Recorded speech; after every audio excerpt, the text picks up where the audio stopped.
Alright guys, welcome to It's Only Money, where we answer your money questions. We've got a great question today. I'm excited. This is episode number 2, so we've got a series now. Stay tuned. The question is, how do I know how much to spend on my lifestyle? Which I think is an awesome question. That's been sent in by Aaron. So stay tuned for our answer to that one.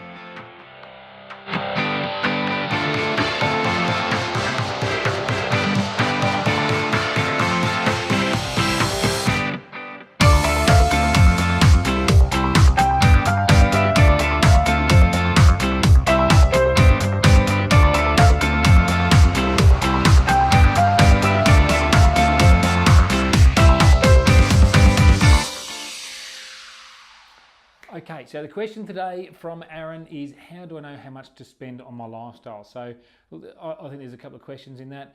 How much do I spend on everything else? So why is this important to people? So many of our clients say to us in our first meeting, I don't know where my money goes. And a lot of clients, they have a lifestyle that's important to them, and maintaining that comes at a cost. So it's about balancing their needs today versus their needs in the future. And how we deal with that is we use a process it's fairly well proven. It's allocating funds firstly to your living expenses, then looking at your goals, your future goals, and then making sure there's enough left for you to live the lifestyle that is important to you. So I'll talk about that. That process we call is the 50-20-30 rule. You may have heard of the 50-30-20 rule. It's a little bit different for us.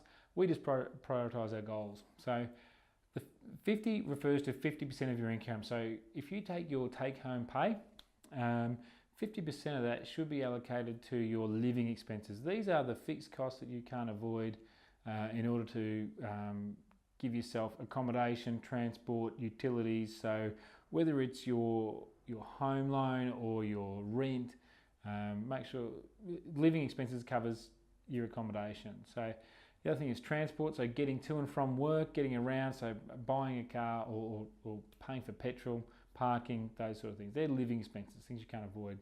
Utilities, phone bill. Of course, there's always the opportunity to save a bit of money on those. Sometimes you don't have to spend as much as you do, particularly on phones, on utilities and transport. But as a rule of thumb, if you're spending about 50% of your take-home pay on those things, you're doing okay.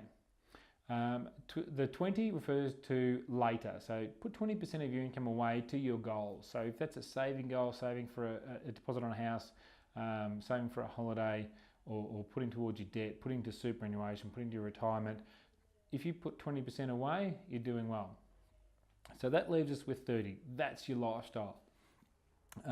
So Aaron, to answer your question, if you're spending more than 30% of your take-home pay on your lifestyle, then on average you're spending a little bit too much. But that's an active decision you need to make. So the important thing is that if that 50-20-30, that's an average or it's a median. So if you're going to go one way above or below that in any particular area, you need to make sure it's a conscious decision. You're deciding, okay, my lifestyle is important to me. I'm going to spend 35 or 40% of my income on my lifestyle.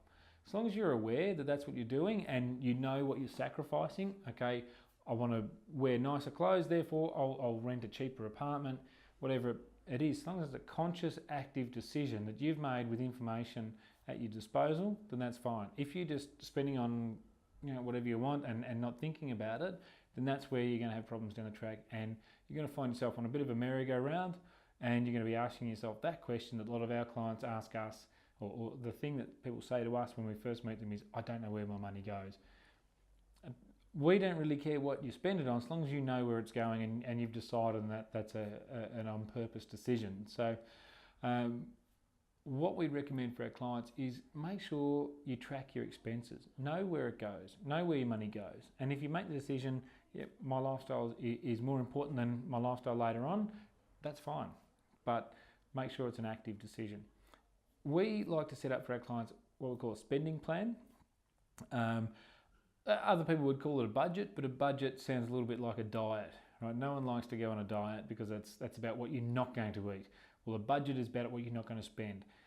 a spending plan, like an eating plan, is you deciding what you're going to spend your money on.